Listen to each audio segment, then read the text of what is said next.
Hello friends, welcome to SuccessLoka YouTube channel.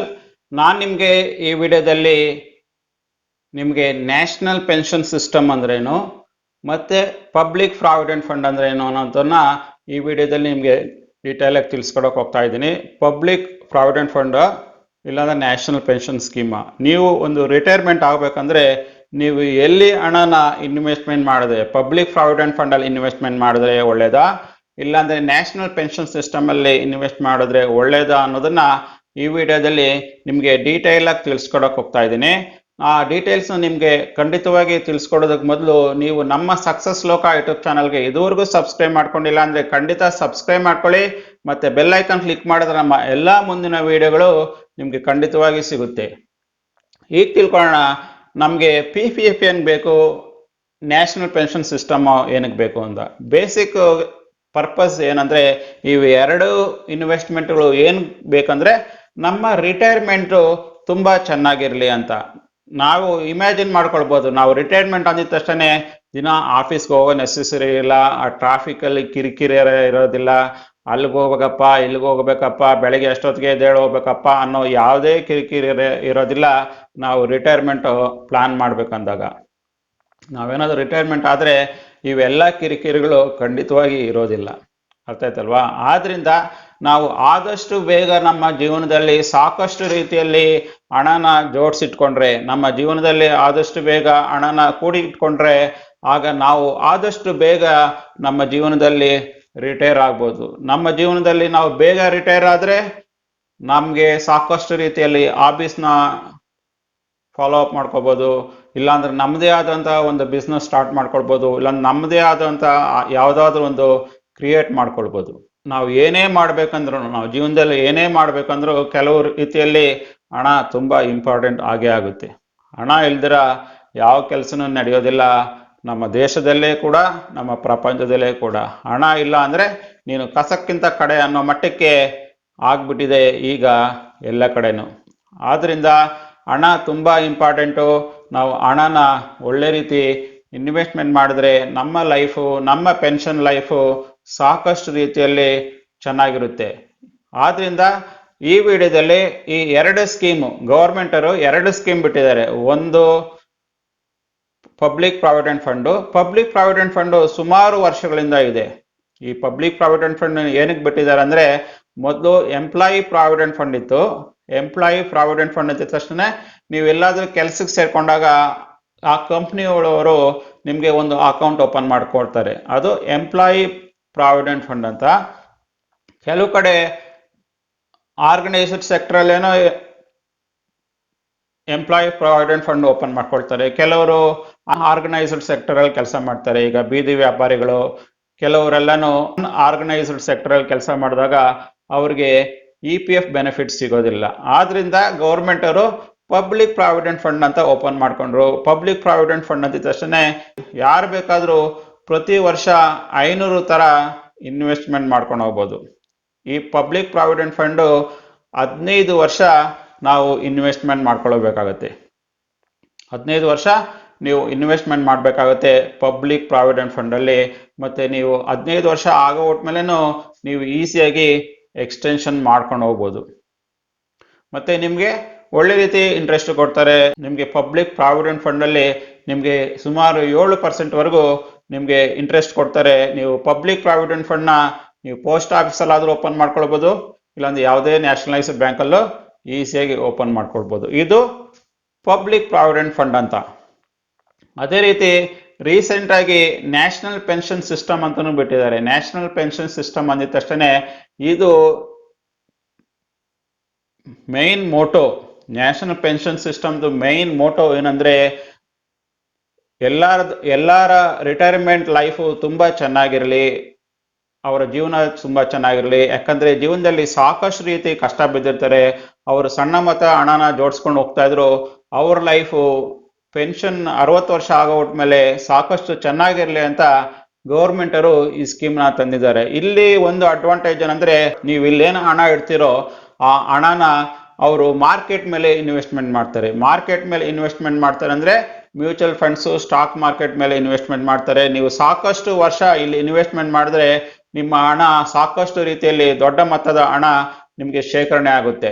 ಮತ್ತೆ 60 ವರ್ಷ ವಯಸ್ಸಾಗೋವರೆಗೂ ಈ ಹಣ ನಿಮಗೆ ವಿತ್ಡ್ರಾ ಮಾಡೋದಕ್ಕೆ ಬರೋದೇ ಇಲ್ಲ.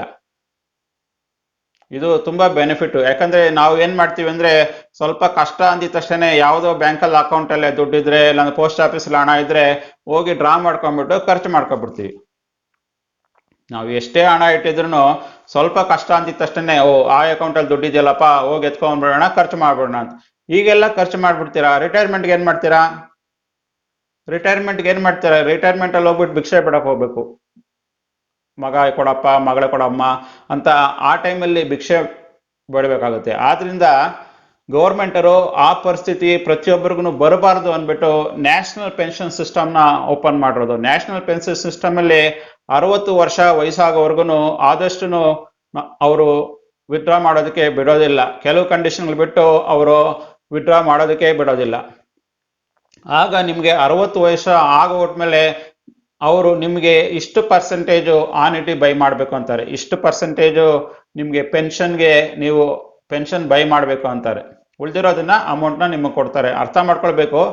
ಮೈನ್ ಪರ್ಪಸ್ ಗೌರ್ಮೆಂಟ್ದು ನ್ಯಾಷನಲ್ ಪೆನ್ಷನ್ ಸಿಸ್ಟಮ್ನ ಓಪನ್ ಮಾಡಿರೋದು ಏನಕ್ಕಂದ್ರೆ ನಿಮ್ಮ ಸೆಕ್ಯೂರ್ಡ್ ಲೈಫ್ ಚೆನ್ನಾಗಿರಲಿ, ನಿಮ್ಮ 60 ವರ್ಷ ಪೆನ್ಷನ್ ಲೈಫ್ ತುಂಬಾ ಚೆನ್ನಾಗಿರ್ಲಿ ಅನ್ನೋ ಮುಖಾಂತರ ಈ ನ್ಯಾಷನಲ್ ಪೆನ್ಷನ್ ಸಿಸ್ಟಮ್ನ ನಿಮಗೆ ಇಂಟ್ರೊಡ್ಯೂಸ್ ಮಾಡಿರೋದು. ನಿಮ್ಗೆ ಈಗ ಅರ್ಥ ಆಗಿರ್ಬೇಕು ಪೆನ್ಷನ್ ಸಿಸ್ಟಮ್ ಮತ್ತೆ PPF ಯಾವ ರೀತಿ ಆರಂಭ ಆಯ್ತು ಅಂತ. ಈಗ ಅರ್ಥ ಮಾಡ್ಕೊಳ್ಳೋಣ ನ್ಯಾಷನಲ್ ಪೆನ್ಷನ್ ಸಿಸ್ಟಮ್ಗೂ PPFಗೂ ಏನೆಲ್ಲ ಕಾಮನ್ ಆಗಿರುತ್ತೆ. ನ್ಯಾಷನಲ್ ಪೆನ್ಷನ್ ಸಿಸ್ಟಮ್ನು PPFನು ಪೆನ್ಷನ್ ಫಂಡ್ಸ್ ಏನೆ, ಅರ್ಥ ಆಯ್ತಲ್ವಾ? PPF ಬಂದ್ಬಿಟ್ಟು 15 ವರ್ಷ, ನ್ಯಾಷನಲ್ ಪೆನ್ಷನ್ ಸಿಸ್ಟಮ್ ನೀವು 60 ವಯಸ್ಸಾಗೋವರೆಗೂ ನೀವು ಕಟ್ಕೊಂಡು ಹೋಗ್ತಾನೆ ಇರಬೇಕು. ಮತ್ತೆ ಎರಡೂನು ನ್ಯಾಷನಲ್ ಪೆನ್ಷನ್ ಸಿಸ್ಟಮು ಮತ್ತೆ PPF ಲಾಂಗ್ ಟರ್ಮ್ ಗೋಲ್ ಇಟ್ಕೊಂಡಿದ್ರೆ ನೀವು ಇನ್ವೆಸ್ಟ್ ಮಾಡಬೇಕು. PPF 15 ವರ್ಷ, ನ್ಯಾಷನಲ್ ಪೆನ್ಷನ್ ಸಿಸ್ಟಮು 60 ವಯಸ್ಸು ಆಗೋವರೆಗೂ ಇನ್ವೆಸ್ಟ್ಮೆಂಟ್ ಮಾಡ್ತಾನೆ ಇರಬೇಕು. ಮತ್ತೆ PPFಗೂ ನ್ಯಾಷನಲ್ ಪೆನ್ಷನ್ ಸಿಸ್ಟಮ್ನು ಎರಡಕ್ಕೂ ಟ್ಯಾಕ್ಸ್ ಎಕ್ಸಂಪ್ಷನ್ ಸಿಗುತ್ತೆ. ಸೆಕ್ಷನ್ 80C ಪ್ರಕಾರ ನಿಮಗೆ ಇಲ್ಲಿ 1.5 ಲಕ್ಷದವರೆಗೂ ನಿಮಗೆ ಟ್ಯಾಕ್ಸ್ ಬೆನಿಫಿಟ್ ಸಿಗುತ್ತೆ. ಮತ್ತೆ ಎರಡರಲ್ಲೂ ನೀವು ಏನು ಇನ್ವೆಸ್ಟ್ಮೆಂಟ್ ಮಾಡ್ಕೊಂಡು ಹೋಗ್ತಿದ್ದೀರಾ, ಇನ್ವೆಸ್ಟ್ಮೆಂಟ್ ಆಗೋದ್ಮೇಲೆ ಮತ್ತೆ ವಿಡ್ರಾ ಮಾಡ್ತಿರಲ್ವಾ, ಆ ವಿಡ್ರಾ ಮಾಡೋದಕ್ಕೂ ನಿಮಗೆ ಟ್ಯಾಕ್ಸ್ ಹಾಕೋದಿಲ್ಲ. ಎರಡಕ್ಕೂ PPFಗೂ NPSಗೂ ನಿಮಗೆ ಟ್ಯಾಕ್ಸೇ ಹಾಕೋದಿಲ್ಲ. ಅಂದ್ರೆ ನೀವು ಇಡಬೇಕಾದ್ರೂ ಟ್ಯಾಕ್ಸ್ ಹಾಕೋದಿಲ್ಲ, ವಿಡ್ರಾ ಮಾಡಬೇಕಾದ್ರೂ ಟ್ಯಾಕ್ಸ್ ಹಾಕೋದಿಲ್ಲ, ಎರಡರಲ್ಲೂ. ಈಗ ಅರ್ಥ ಆಗಿರ್ಬೋದು NPSಗೂ PPFಗೂ ಏನೆಲ್ಲ ಕಾಮನಾಲಿಟೀಸ್ ಇದೆ. ಮೈನ್ ಪರ್ಪಸ್ ಎರಡೂ ಪೆನ್ಷನ್ ಲೈಫು ತುಂಬಾ ಚೆನ್ನಾಗಿರಲಿ ಅಂತ. NPS ಅಲ್ಲಿ ಏನು ಡಿಫ್ರೆನ್ಸ್ ಇದೆ, PPF ಅಲ್ಲಿ ಏನು ಡಿಫ್ರೆನ್ಸ್ ಇದೆ ಅಂತ ಈಗ ತಿಳ್ಕೊಳ್ಳೋಣ. ಮೊದಲನೇದಾಗಿ ಏನಂದ್ರೆ ನೀವು PPF ಬಂದ್ಬಿಟ್ಟು ನಿಮಗೆ 15 ವರ್ಷ ಮಾತ್ರ. ನೀವು 15 ವರ್ಷ ಪೀರಿಯಡ್ ಅಲ್ಲಿ ನೀವು ಆ ಅಮೌಂಟ್ ಅಲ್ಲಿ ದುಡ್ಡು ಇಟ್ಕೊಂಡು ಹೋಗ್ಬೋದು. ಅದಾಗೋದ್ಮೇಲೆ ನೀವು ಎಕ್ಸ್ಟೆಂಡ್ ಮಾಡ್ಕೊಳ್ಬೋದು. ಬಟ್ ಇಲ್ಲಿ ನೀವು 60 ವಯಸ್ಸುವರೆಗೂ ನೀವು ಹಣನ ಇಡಬೇಕಾಗುತ್ತೆ NPS ಅಲ್ಲಿ. ಮತ್ತೆ ಎರಡನೇ ಡಿಫ್ರೆನ್ಸ್ ಏನಂದ್ರೆ NPS ನ ಮಾರ್ಕೆಟ್ಗೆ ಲಿಂಕ್ ಮಾಡಿರ್ತಾರೆ. ನೀವು ಯಾವ ರೀತಿ ನಿಮ್ಮ ಹಣನ ಇನ್ವೆಸ್ಟ್ಮೆಂಟ್ ಮಾಡ್ಕೊಳ್ಬೋದು ಅನ್ನೋದನ್ನ ನಿಮ್ಗೆ ಆಪರ್ಚುನಿಟಿ ಇರುತ್ತೆ. ನೀವು ಈಕ್ವಿಟಿ ಅಲ್ಲಾದ್ರೂ ಹಾಕೊಳ್ಬೋದು, ಡೆಟ್ ಫಂಡ್ಸ್ ಅಲ್ಲಾದ್ರೂ ಹಾಕೊಳ್ಬೋದು. ನಿಮ್ಗೆ ಯಾವ ರೀತಿ ಹಣನ ಇನ್ವೆಸ್ಟ್ಮೆಂಟ್ ಮಾಡಬೇಕು ಅಂತ ನೀವು ಈಸಿಯಾಗಿ ಇನ್ಸ್ಟ್ರಕ್ಷನ್ ಕೊಡ್ಬೋದು NPS ಡಿಪಾರ್ಟ್ಮೆಂಟ್ಗೆ. ಆದರೆ PPF ಅಲ್ಲಿ ಆ ಥರ ಯಾವುದೇ ಆಪ್ಷನ್ಸ್ ಇರೋದಿಲ್ಲ. ನೀವು ಹಣ ಇಟ್ಟಿರೋದಕ್ಕೆ ಅವ್ರು ಇಷ್ಟು ಫಿಕ್ಸ್ಡ್ ಇಂಟ್ರೆಸ್ಟ್ ಅಂತ ನಿಮಗೆ ಕೊಡ್ತಿರ್ತಾರೆ. ಏನಾದರೂ ಬೇರೆ ಕಡೆ ಏನಾದರೂ ಸಾಲ ಮಾಡಿದ್ರೆ, ನೀವು ಬೇರೆ ಕಡೆ ಏನಾದರೂ ಸಾಲ ಮಾಡಿ ಯಾರಾದರೂ ಕೋರ್ಟಲ್ಲಿ ಕೇಸ್ ಹಾಕಿ ಆ ಕೋರ್ಟ್ ಕೇಸು ಅವ್ರ ಕಡೆ ಆಗ್ಬಿಟ್ರೆ ಅವರು PPF ಅಲ್ಲಿ ಯಾವುದೇ ಕಾರಣಕ್ಕೂ ಯಾವುದೇ ಕೋರ್ಟ್ ಆರ್ಡರ್ಗಳು ಕೊಟ್ಟರು ಯಾರು ಕೂಡ ಟಚ್ ಮಾಡೋದಕ್ಕಾಗೋದಿಲ್ಲ. ಇದು ತುಂಬಾ ಒಳ್ಳೆ ರೀತಿಯ ಅಡ್ವಾಂಟೇಜು. ಇನ್ ಕೇಸ್ ನಾಳೆ ಯಾವುದಾದ್ರು ಲೀಗಲ್ ಪ್ರಾಬ್ಲಮ್ಸ್ ಬಂದು ಯಾವುದಾದ್ರೂ ಸಾಲಗಳು ಮಾಡಿ ಏನಾದರೂ ಪ್ರಾಬ್ಲಮ್ ಬಂದ್ರೆ ಅವ್ರು ಏನಾದರೂ ಕೋರ್ಟ್ ಆರ್ಡರ್ ತಗೊಂಡ್ಬಂದ್ರೆ ಖಂಡಿತವಾಗಿ ಮುಟ್ಗೋಲು ಹಾಕಕ್ಕಾಗಲ್ಲ. ಇದು ಮತ್ತೊಂದು ಡಿಫ್ರೆನ್ಸ್. ಮತ್ತೆ ಈಗ ತಿಳ್ಕೊಳ್ಳೋಣ ನಿಮಗೆ ನ್ಯಾಷನಲ್ ಪೆನ್ಷನ್ ಸಿಸ್ಟಮ್ ಅಲ್ಲಿ ಇನ್ವೆಸ್ಟ್ಮೆಂಟ್ ಮಾಡಿದ್ರೆ ಎಷ್ಟು ರಿಟರ್ನ್ ಬರುತ್ತೆ, ಮತ್ತೆ PPF ಅಲ್ಲಿ ಇನ್ವೆಸ್ಟ್ಮೆಂಟ್ ಮಾಡಿದ್ರೆ ಎಷ್ಟು ರಿಟರ್ನ್ ಬರುತ್ತೆ ಅನ್ನೋದನ್ನ ನಿಮಗೆ ಈಗ ತಿಳಿಸ್ಕೊಡ್ತಾ ಇದ್ದೀನಿ. ಆದ್ರಿಂದ ನೀವು ಡಿಸೈಡ್ ಮಾಡ್ಕೊಳ್ಬೋದು ಯಾವುದು ತುಂಬಾ ಉತ್ತಮ, ಯಾವುದರಲ್ಲಿ ಎಷ್ಟು ರಿಟರ್ನ್ ಬರುತ್ತೆ ಅನ್ನೋದನ್ನ ಈಗ ನಿಮಗೆ ತಿಳಿಸ್ಕೊಡಕ್ಕೆ ಹೋಗ್ತಾ ಇದ್ದೀನಿ. ನಿಮಗೆ ನೀವೇನಾದರೂ PPF ಅಲ್ಲಿ ಇನ್ವೆಸ್ಟ್ಮೆಂಟ್ ಮಾಡಿದ್ರೆ, PPF ಅಲ್ಲಿ 5,000 ರೂಪಾಯಿ ಪ್ರತಿ ತಿಂಗಳು ಇನ್ವೆಸ್ಟ್ಮೆಂಟ್ ಮಾಡಿದ್ರೆ ವರ್ಷಕ್ಕೆ 60,000 ರೂಪಾಯಿ ಪ್ರತಿ ತಿಂಗಳು ಇನ್ವೆಸ್ಟ್ಮೆಂಟ್ ಮಾಡಿದಾಗುತ್ತೆ. ನಿಮಗೆ 7.1% ಇಂಟ್ರೆಸ್ಟ್ ಪ್ರಕಾರ ನೀವೇನಾದರೂ ಹೋದ್ರೆ 7.1% ನೀವು 35 ವರ್ಷ ನೀವು ಇನ್ವೆಸ್ಟ್ಮೆಂಟ್ ಮಾಡಿದ್ರೆ PPF ಅಕೌಂಟಲ್ಲಿ ನಿಮಗೆ ಸರಿಸುಮಾರು 90 ಲಕ್ಷ ರೂಪಾಯಿ ನಿಮಗೆ ರಿಟರ್ನ್ ಬರುತ್ತೆ. ನೀವು ಪ್ರತಿ ತಿಂಗಳು ನೀವು PPF ಅಕೌಂಟಲ್ಲಿ ಇನ್ವೆಸ್ಟ್ಮೆಂಟ್ ಮಾಡ್ಕೊಂಡು ಹೋದ್ರೆ ನಿಮ್ಗೆ ಅರ್ಥ ಆಗಿರ್ಬೋದು. 5,000 ರೂಪಾಯಿ ನೀವು PPF ಅಕೌಂಟಲ್ಲಿ 7% ಇಂಟ್ರೆಸ್ಟ್ ಪ್ರಕಾರ 35 ವರ್ಷ ಇನ್ವೆಸ್ಟ್ಮೆಂಟ್ ಮಾಡಿದ್ರೆ ನಿಮಗೆ ಸುಮಾರು 90 ಲಕ್ಷ ರೂಪಾಯಿ ಹಣ ಬರುತ್ತೆ ನೀವು PPF ಅಲ್ಲಿ ಇನ್ವೆಸ್ಟ್ಮೆಂಟ್ ಮಾಡಿದ್ರೆ. ಈಗ ತಿಳ್ಕೊಳ್ಳೋಣ NPS ಅಲ್ಲಿ ಇನ್ವೆಸ್ಟ್ಮೆಂಟ್ ಮಾಡಿದ್ರೆ ನಿಮಗೆ ಎಷ್ಟು ಬರುತ್ತೆ ಅಂತ. ನೀವು NPS ಅಲ್ಲಿ 5,000 ರೂಪಾಯಿ ಪ್ರತಿ ತಿಂಗಳು 25ನೇ ವರ್ಷದಿಂದ ಸ್ಟಾರ್ಟ್ ಮಾಡ್ಕೊಂಡ್ರೆ 35 ವರ್ಷ ಅಂದ್ರೆ ನಿಮ್ಗೆ 60 ವಯಸ್ಸು ಆಗೋವರೆಗೂ 5,000 ರೂಪಾಯಿ ಇನ್ವೆಸ್ಟ್ಮೆಂಟ್ ಮಾಡ್ಕೊಂಡು ಹೋದ್ರೆ 12% ಪ್ರಕಾರ ರಿಟರ್ನ್ ಸಿಕ್ಕಿದ್ರೆ 12% ಪ್ರಕಾರ ನಿಮ್ಗೆ ರಿಟರ್ನ್ ಸಿಕ್ಕಿದ್ರೆ ನಾರ್ಮಲ್ ಆಗಿ NPS ನ ಮಾರ್ಕೆಟ್ ಲಿಂಕ್ಡ್ ಆಗಿ ಮಾಡಿರ್ತಾರೆ. ಆಗ ನಿಮ್ಗೆ 12% ಅಲ್ಲಿ ಇಂಟ್ರೆಸ್ಟ್ ಸಿಕ್ಕಿದ್ರೆ ನಿಮ್ಗೆ ಸರಿಸುಮಾರು ನಿಮ್ಮ ಅಮೌಂಟು ನಿಮ್ಗೆ ಸುಮಾರು ಎಷ್ಟು ಸಿಗುತ್ತೆ ಅಂದ್ರೆ 1,30 ಲಕ್ಷ ರೂಪಾಯಿ ಹಣ ಸಿಗುತ್ತೆ. ನಿಮಗೆ PPF ಅಲ್ಲಿ ಅದೇ 5,000 ರೂಪಾಯಿ ಇಟ್ಟರೆ ಪ್ರತಿ ತಿಂಗಳು ನಿಮ್ಗೆ ಸುಮಾರು 90 ಲಕ್ಷ ರೂಪಾಯಿ ಹಣ ಬರುತ್ತೆ.